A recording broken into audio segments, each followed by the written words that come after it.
L'église Bon Dieu béni. Disons merci Seigneur. Merci Seigneur. Yeah.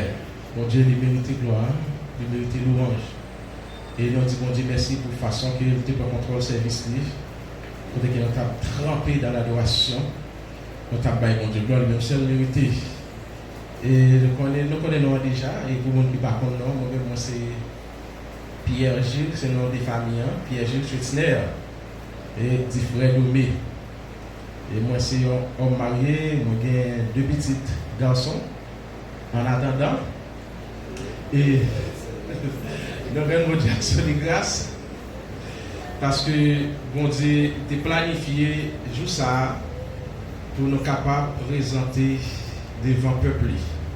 Et nous disons merci avec l'administration, l'église Philadelphie, qui a fait choix de nous matin pour nous capables de parler parole bon Dieu avec le peuple. Un peuple qui est très intelligent, un peuple qui est très prudent. Non pas dit pour nous parler devant le peuple de Dieu qui est vraiment intelligent. Mais Dieu nous a choisis, et bien toute la gloire est à Dieu et à Dieu seul. Mes chers bien-aimés, nous disons son peuple très intelligent parce qu'ils font un choix intelligent. Choisir Jésus-Christ, suivre Jésus-Christ et persévérer là-dedans. Donc c'est un choix intelligent. Donc Jésus-Christ utilisait le thème vierge sage pour parler de monde qui est très intelligent dans un monde qui est hypocrite, dans un monde côté que des mondes adorent sous forme. Et bien Jésus parlait de vierge sage. Nous sommes des vierges sages. Nous sommes des personnes les plus intelligentes de ce monde. Parce que nous gagnons Jésus-Christ dans la vie. Mes chers bien-aimés, nous avons tenu compte de parole ça nous jeune dans 2 Timothée 3, verset 1. Quand il dit, sachez que dans les derniers jours, il y aura des temps difficiles. Et si nous avons tenu compte de situation que nous avons fait face de nos jours, ça n'attendait à travers le monde. Nous sommes capables de constater que difficultés viennent plus chaque jour. Nous sommes capables de constater que temps difficile les intensifié, devient plus chaque jour. Et nous sommes capables de dire que, à la lumière de la Bible, les temps difficiles, les derniers jours, il commencé depuis après l'enlèvement de Jésus-Christ jusqu'à nos jours. Nous sommes dans les derniers jours. Apôtre Pierre, dans son discours au jour de la Pentecôte, dans Actes des Apôtres, chapitre 2, verset 16-17, quand il reprend la prophétie de Joël, quand il dit, eh bien, mais sa parole, bon Dieu, te dit, dans les derniers jours, je répandrai de mon esprit sur toute chair. Vos fils et vos filles prophétiseront. Vos jeunes gens auront des visions et vos vieillards des songes. Pour démontrer que les derniers jours ils commençaient depuis l'enlèvement de Jésus-Christ, depuis après l'enlèvement de Jésus-Christ, depuis lors de la descente du Saint-Esprit, derniers jours, ça lui-même lui commençait. Eh bien, nous-mêmes encore, nous vivons dans les derniers jours. Eh bien, nous vivons dans un moment où les problèmes sont beaucoup plus intensifiés. Dans un moment où en plus le monde, face avec difficulté de la vie, est capable d'abandonner la foi. Quand en plus le monde n'est pas capable de supporter les moments difficiles. Et il y a un pile l'autre vraiment qui connaît un pile maladie. Nous sommes capables de voir que longtemps, tu as un minimum de respect pour le territoire. Pour n'y a pas de respect encore pour le pays. Donc, n'importe pays capable de choisir d'attaquer l'autre pays avec vos poètes sans aucun respect pour démontrer que et comment moment difficile ça ou même yo vraiment à faire rage dans le monde que nous vivons là. Mais par conséquent, nous même pas ici en Haïti, nous sommes capables de constater que donc majorité haïtienne a vivre dans le désespoir. Les a regardé comment moment difficile ça, il a frappé nation ça. Côté qui est ni dans la diaspora, ni en Haïti, quel que soit côté haïtien, il ne pas sentir bien. Il a regardé la situation pays. Il a regardé vraiment comment tout ça que le possédé il a passé en un seul jour. Tout effort qu'il a fait, il a passé en un seul jour. Côté que des frères, des sœurs haïtiens, ils ont mouru cruellement, avec cruauté, ils ont retiré la vie. Au côté que en pile l'autre, face avec la situation, ça ne pas capable de supporter. Ils ont livré à l'alcool, ils ont livré aux cigarettes pour comment ils sont capables de surmonter le moment difficile. Nous sommes capables de dire que face avec tant difficile qu'il a fait face dans le monde, dans le pays, le sujet de matin, c'est comment surmonter les épreuves de la vie. Et le passage qu'on a considéré, c'est Matthieu chapitre 7, verset 22 à verset et Apocalypse chapitre 3, verset 10.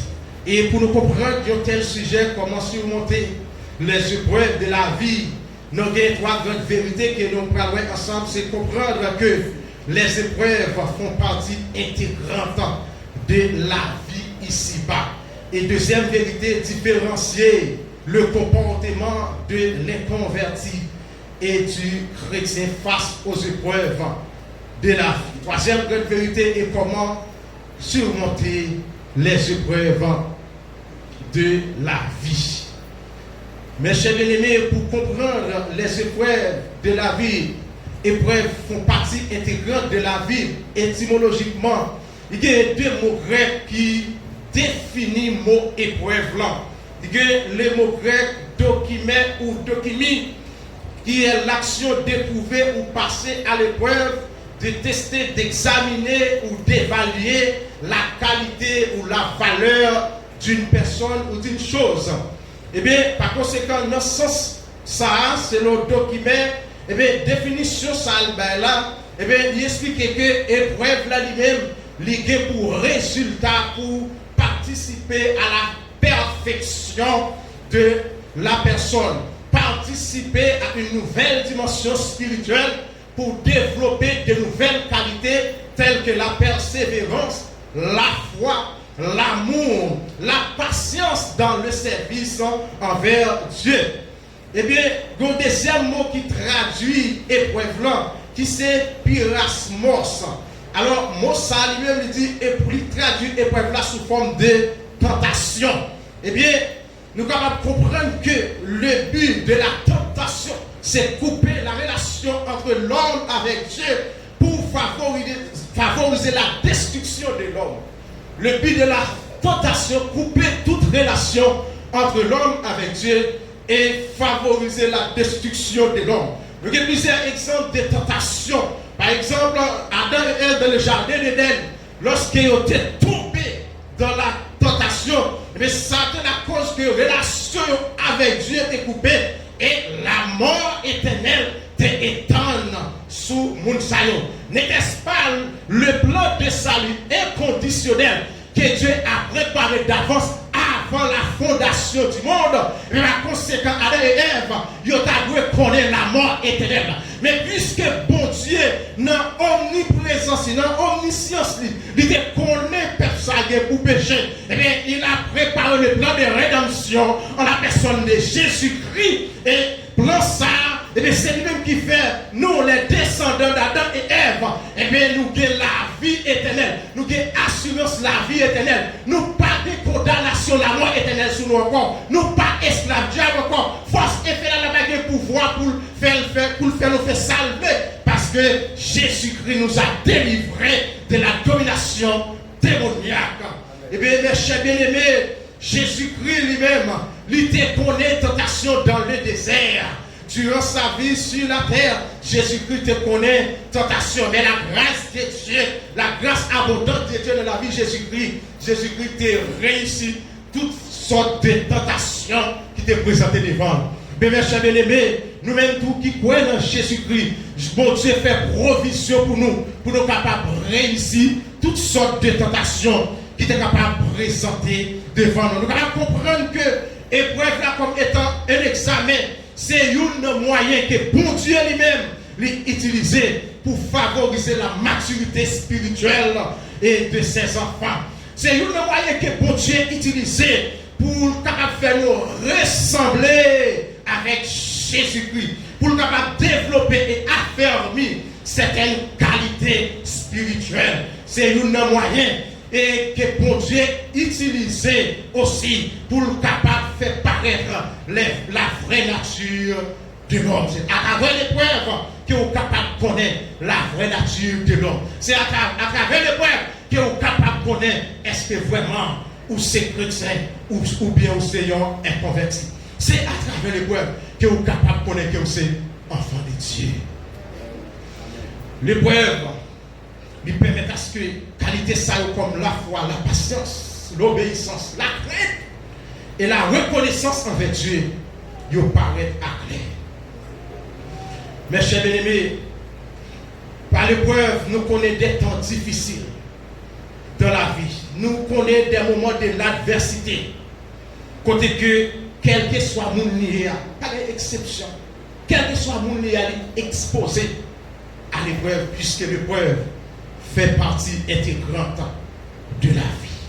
Ni chrétiens, ni inconvertis, nous sommes tous exposés à l'épreuve. Nous avons coup d'œil dans le passage dans Apocalypse chapitre 3, 10 qui expliquait ça. N'appelez-vous parce que tu as gardé la parole de la persévérance en moi, je te garderai aussi à l'heure de la tentation qui va venir sur le monde entier pour éprouver les habitants de la terre. L'heure de la tentation vient. L'épreuve sous la forme de tentation. La venue pour éprouver les habitants. Ce n'est pas les chrétiens. Les habitants, c'est-à-dire les chrétiens et inconvertis. Chrétiens et inconvertis exposés à l'heure de la tentation. Quel que soit le monde, exposé à l'heure de la tentation. Donc, pas de monde qui est épargné à l'épreuve de la vie. Non seulement l'épreuve fait partie de la vie intégrante de quel que soit le monde, mais aussi nous vivons dans les derniers jours, les moments difficiles, côté que adversité, moments difficiles, privation, la mort, la nudité, la guerre, les bagages ça a venir beaucoup plus intense. Possibilité de tomber dans l'adultère, dans la fornication, possibilité de faire l'argent facile, bagages ça paraît beaucoup plus facile. Donc, vous avez besoin vraiment d'un comportement chrétien. Et bien, par conséquent, nous parlons que côté que Job, face à l'épreuve, il était, c'est bon, il était gardé la foi. Mais sa femme a dit, maudit Dieu et meurt. La femme de Job a dit à Job face à l'épreuve, maudit Dieu et meurt. Voici le comportement de la femme de Job. Maudit Dieu et meurt. Il n'est pas capable de résister devant les épreuves que Job lui-même a fait face. Et Job lui-même lui a dit, oh, l'Éternel a donné, l'Éternel a ôté, que le nom de l'Éternel soit béni. Et par conséquent, il y a une question qu'on va poser ensemble avec chaque frère, chaque soeur, nous matin. Combien de nous qui voulons garder la foi ferme malgré les difficultés de la vie? Combien de nous qui voulons garder la foi ferme malgré les moments difficiles que nous fait face chaque jour, malgré les tentations? Oh, on va vivre dans la privation ou dans la grande nécessité. Quand un jeune garçon vient quelque part et il a compté de l'argent devant, juste pour attirer ton attention. Combien de nous disent non malgré les moments difficiles de la vie? Eh bien, ça sont sortes de tentations qui sont liées, sont sortes de points qui viennent sous chemin juste pour capable vouer avec destruction, pour capable séparer de relations ensemble avec bon Dieu. Donc la Bible dit dans 1 Corinthiens chapitre 10, 13, aucune tentation ne vous est survenue qui n'ait été humaine. Mais Dieu qui est fidèle ne vous laissera pas de... Regardez le nom. 1 Corinthiens 10, verset 13. Il dit comme ça qu'aucune tentation ne vous est survenue qui n'ait été humaine.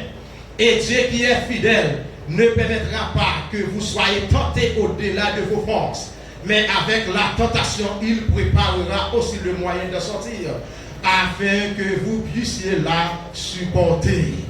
Donc, quelle que soit épreuve sous forme de tentation qui vient, et bien, il est de caractère humain. Et pour Dieu lui-même, il fait provision déjà dans la vie servante, serviteur, pour marcher des victoires en victoire. Pour nous marcher des victoires en victoire face à quel que soit moment difficile qui va apparaître devant. Donc, si vous succombez, c'est parce que vraiment, eh bien, qu'on manque d'intimité avec Dieu.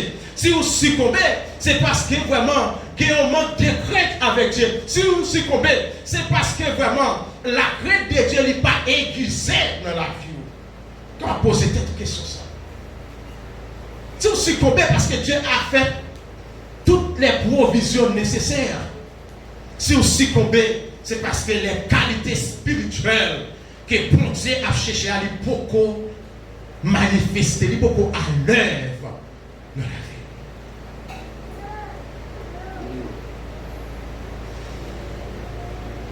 Donc, par rapport avec provision, ça y est, nous-mêmes ensemble avec vous, nous sommes spéciaux. Nous sommes capables de dire que nous sommes spéciaux, nous ne pas en hasard. Nous ne pas en hasard, nous sommes spéciaux. En signe de reconnaissance, nous devons crier pour nous dire merci Seigneur. En signe de reconnaissance, nous devons crier pour nous dire merci Seigneur. De crier pour nous dire gloire à Dieu. De garder gros, c'est mon Dieu, moi gagné. Lorsque chante cantique de louange, ça y a exprimé un paquet de bagailles, un paquet de bénédictions que nous bénéficions.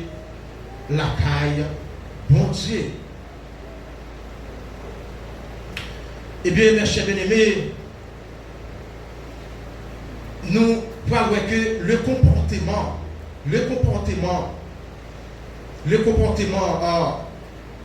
de l'inconverti et du chrétien face aux épreuves de la vie. Ouais, épreuve là pour tout le monde. Mais chrétien a une façon d'apprécier. Et inconverti a une façon qu'il apprécie les moments difficiles qu'il a fait face. Capable de comprendre que il y a pile frères qui trouvaient dans des situations difficiles aujourd'hui, qui représentaient agents de perturbateurs dans le pays ça. C'est à cause de grand goût. C'est à cause il y a besoin de faire l'argent facile. À cause de saisissement sur l'argent. Et on a contrôlé $10 000, c'est un pays oublié. Quand les gens ne sont pas habitués à l'argent, ni ne pas font activité. Ils ne font pas aucune activité pour le moyen l'argent, pour le connaître que l'argent c'est le travail. Ils pensent que l'argent est capable de venir facile comme ça. L'aile ouais serviteur à contrôler 10 000. Lui ouais que 10 000 n'a pas semblé, c'est lui-même il a le gagner. Il saute pour retirer la vie. Vous comprenez? C'est une tentation, c'est une épreuve. Une tentation qui vient, nous avons besoin de connaître. Les gens qui ont contrôlé 10 000, 50 000 ans, c'est la réalité de travail. Au contraire, nous demandé le conseil pour demander comment on peut aider à contrôler 10 000 doux. Comment on peut aider à contrôler un corps comme ça. Mais non.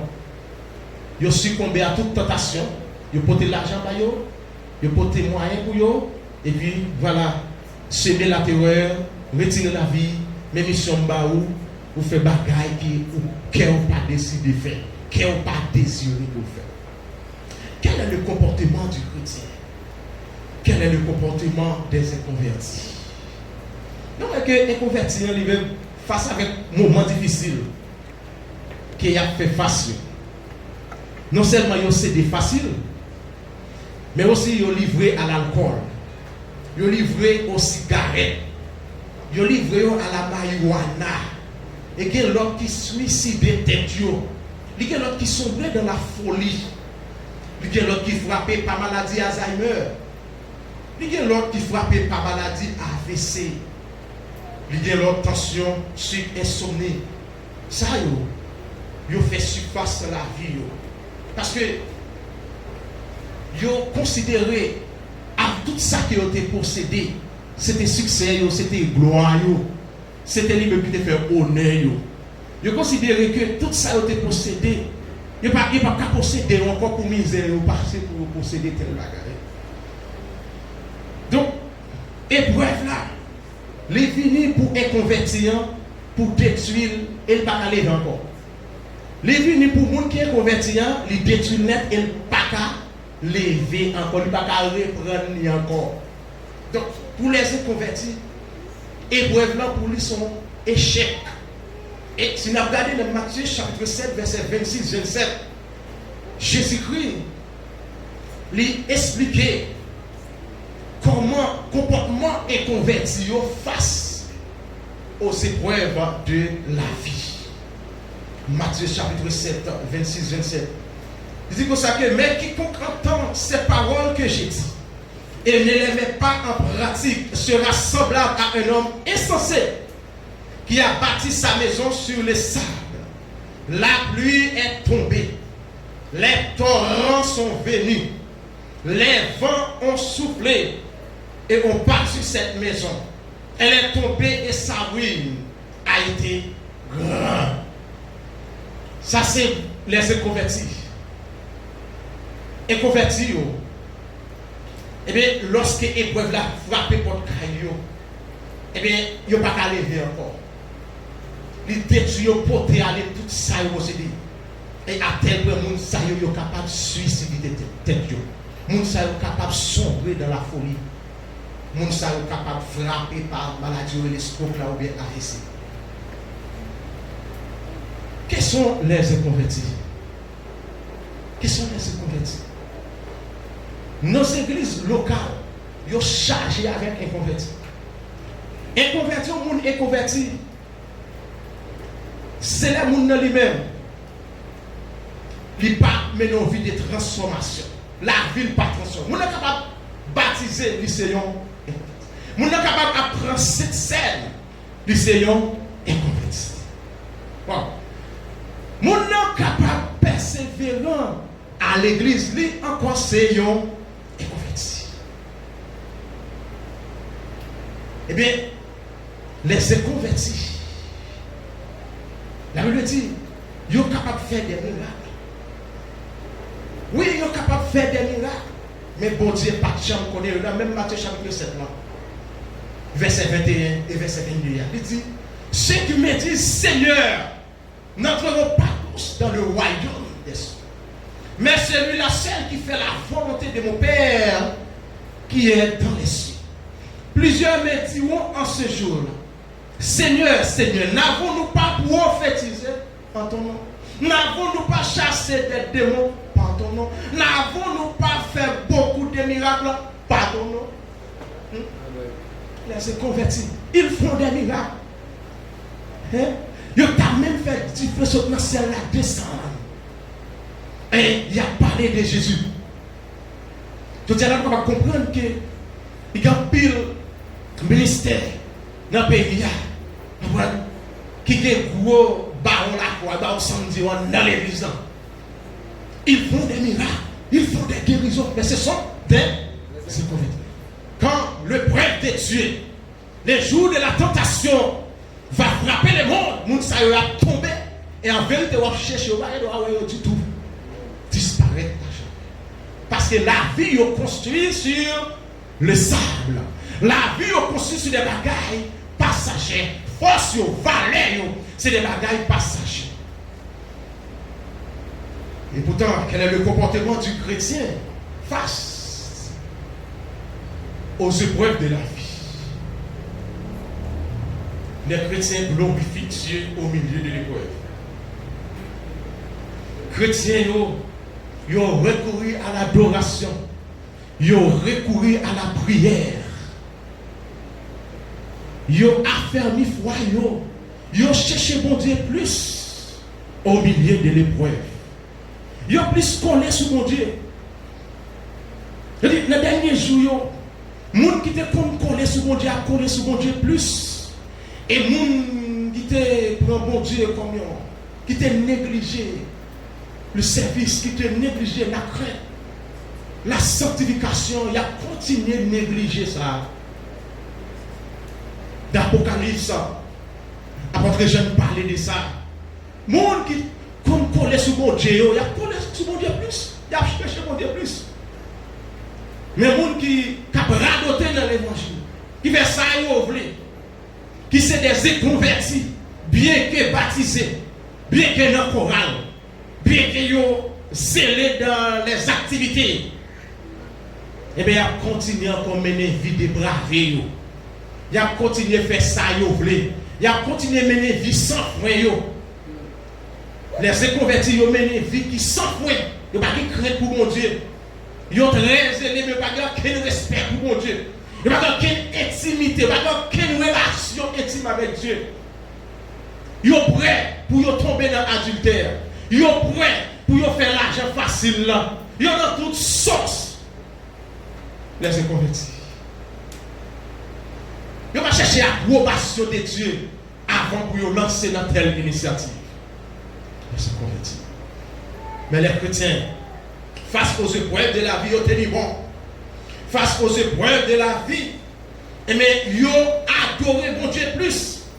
Face aux épreuves de la vie, ils ont entré dans la prière. On va comprendre que Paul et Silas ont été jetés dans la prison à cause de l'évangile. Et au milieu de la nuit, monsieur, ça a commencé à adorer la prière, à chanter cantique. Et comment merveille mon Dieu éclaté. Au milieu des épreuves, les chrétiens lourds aussi. Ils connaissent mon Dieu plus, ils ont cherché mon Dieu plus au milieu des épreuves. Les chrétiens. Ils n'ont pas abandonné, ils n'ont pas baillé. Mais ça, ils ont quitté l'église sous la forme au milieu de l'épreuve qui ça a fait. Abandonné, et c'est ça Jésus-Christ va parler de le semeur et sa semence. Pendant la semée, il y avait des graines qui tombaient au bord de la route. Quand les pieds pétinent les graines, ça y ont levé ses premiers pieds pétinés. Les gens qui tombaient sur le roi, dans le temps roche, dans le temps épine, ils ont levé, c'est vrai. Mais ils n'ont pas arrivé pour te fuir, ils ont encombré, ils ont détruit. Mais il y a ça qui tombé dans la bonne terre.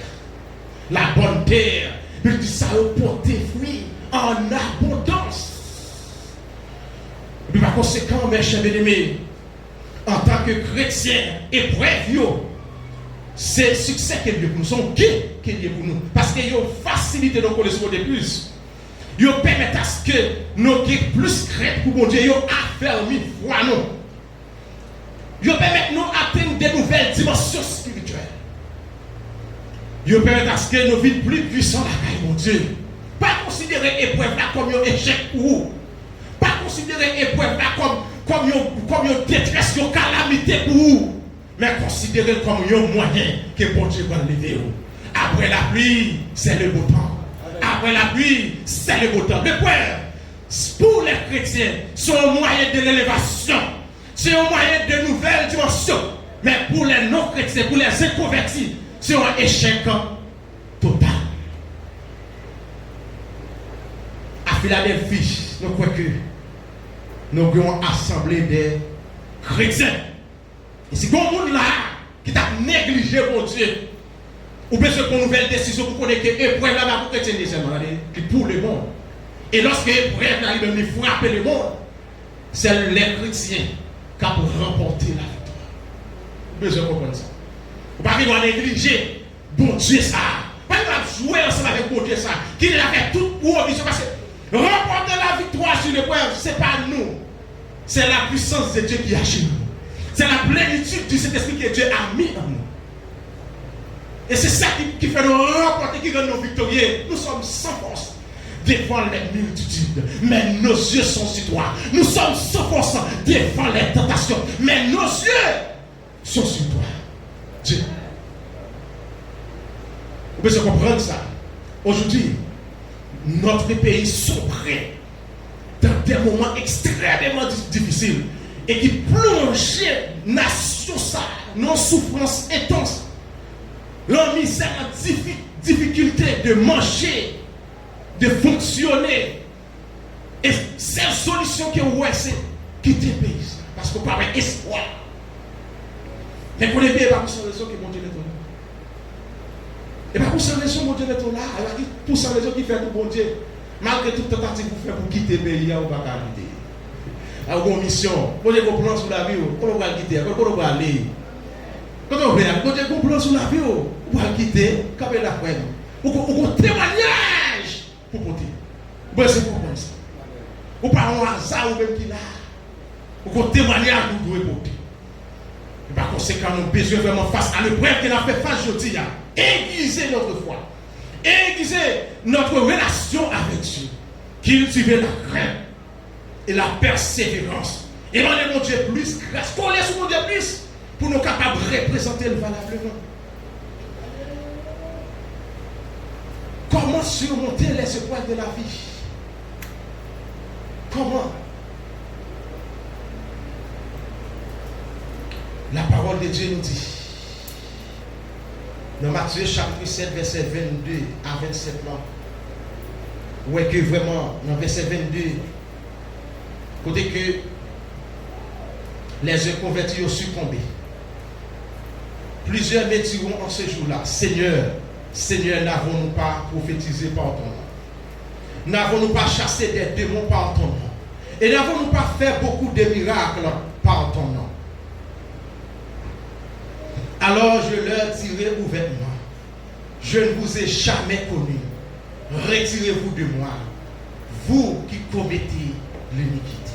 C'est pourquoi quiconque entend ces paroles que je dis et les met en pratique sera semblable à un homme prudent qui a bâti sa maison sur le roc. La pluie est tombée, les torrents sont venus, les vents ont soufflé et se sont jetés contre cette maison. Elle n'est point tombée parce qu'elle était fondée sur le roc. Vous êtes capable de comprendre que pour surmonter aux épreuves de la vie, nous devons faire la volonté du Père. Faire la volonté de Dieu. Faire la volonté de Dieu, c'est croire en Dieu et en Jésus-Christ et mener une vie de sanctification. Croire en Dieu et en Jésus-Christ et mener une vie de sanctification. Dans la prière sacerdotale de Jésus-Christ, dans Jean chapitre 17, Jésus-Christ a dit, Père, moi accompli ça on te demande de faire, qu'on y a glorifié moi, des gloires que nous gagnons la caille. Gloire que nous devons glorifier parce que nous faisons travail au demander. La volonté de Dieu, c'est faire ça qu'il demande de faire. Jésus-Christ, lui continue dans Jean 17 là pour dire, moi faire moun yo connaît. Moi faire moun yo connaît comme le seul vrai Dieu. Et moi-même que vous voyez comme Jésus-Christ, vous connaissez et vous vraiment croyez en vous. La volonté de Dieu, c'est connaître mon Dieu. Et croire dans mon Dieu. Et connaître Jésus-Christ. Et croire dans Jésus-Christ. Puis la vie de sanctification progressive. Nous devons encore pratiquer ça. Pour surmonter les épreuves, il faut pousser un monde, il faut pousser chrétien. Pas à sortir de là, ouvrir un chrétien pour surmonter l'épreuve là. Donc si vous n'êtes pas chrétien, vous n'êtes pas capable de surmonter l'épreuve. Si vous n'êtes pas converti en Jésus-Christ, vous n'êtes pas capable de surmonter l'épreuve de la vie. Vous n'êtes pas capable de surmonter l'épreuve de la vie.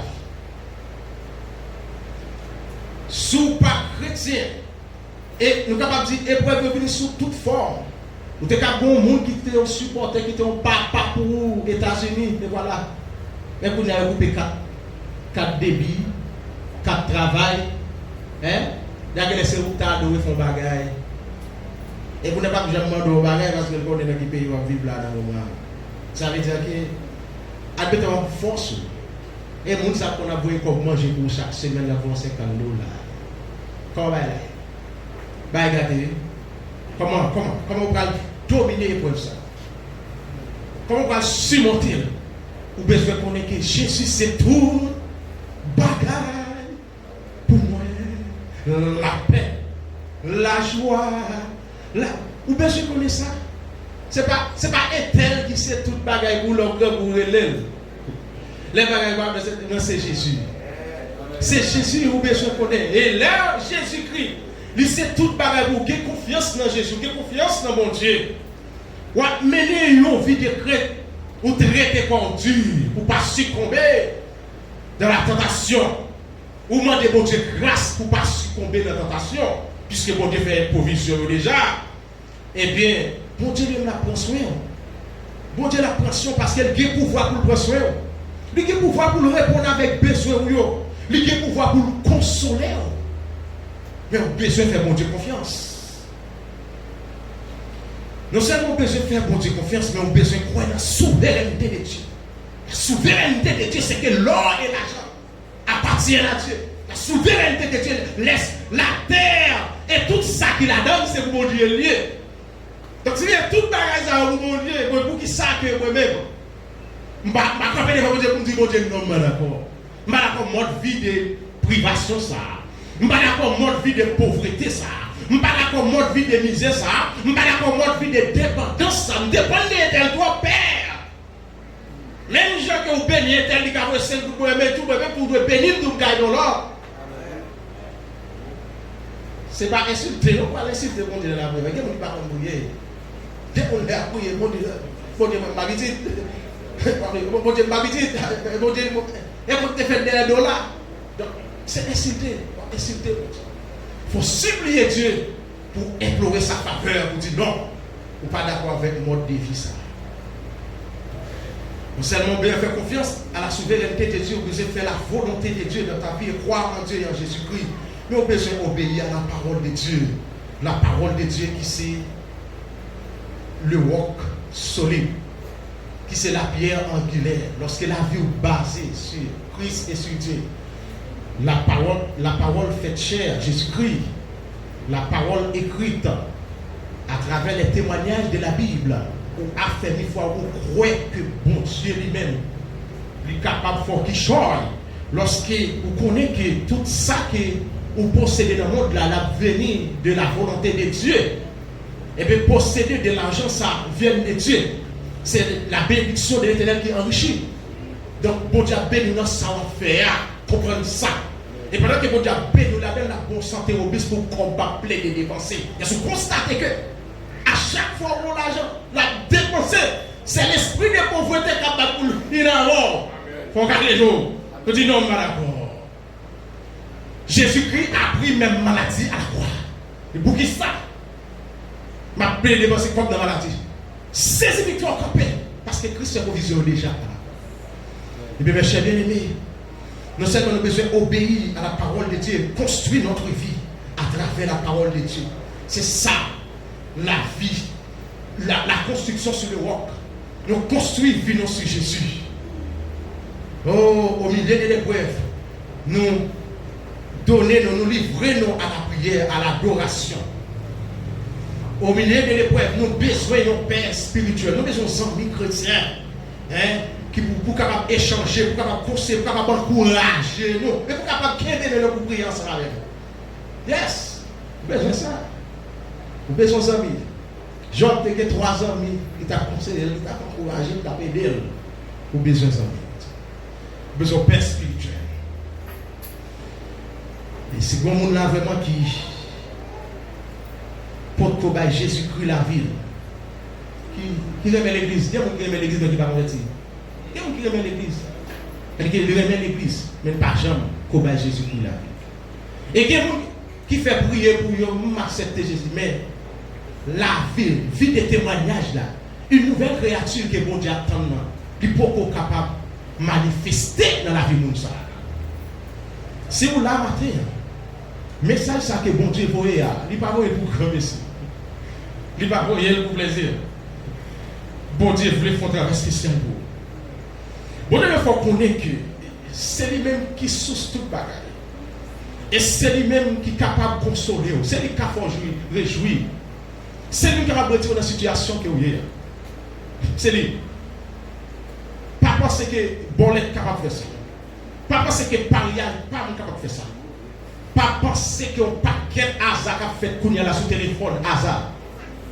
Pas parce que ça est capable de permettre aux millionnaires. Mais c'est bon Dieu qui élève. C'est bon Dieu qui bénit. Et les bons Dieu bénis, pas de chagrin après elle.